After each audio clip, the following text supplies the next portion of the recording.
What I'd like you to do is go to our PhET simulator, and I'll give you this link to go to. You're going to play with some simulations, and the first one I want to introduce you to is one that involves some vector additions.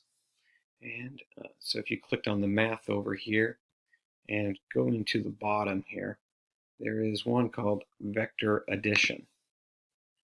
I'd like you to click on that. If you notice, there's some options here, but if you just hit play right on the screen, it'll load it for you. And really, I'd like you to play around with this a bit by grabbing one of these vectors. And what it tells you up here is it'll tell you the direction of the vector, and it'll tell you the length of the vector.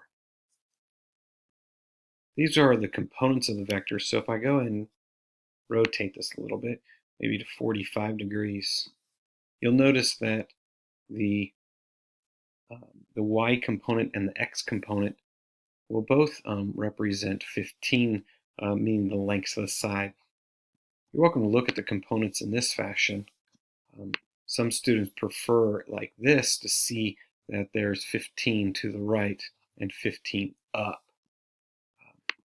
There are some other ways to show this also. I'm going to turn this off for now, because what we would like to look at is what happens when we take some vectors and we add them head to tail.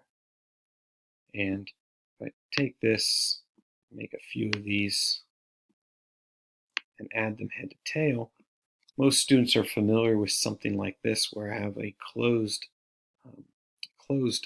shape, and I might sum these all together and show that there is no gap. However, if I shorten one of these up, I might be able to show, oh look, there is a gap here, and this gap is pointed in a certain direction. So this green arrow will show how big that gap is. I'd like you to play around with this a little bit to see how they might interrelate with each other.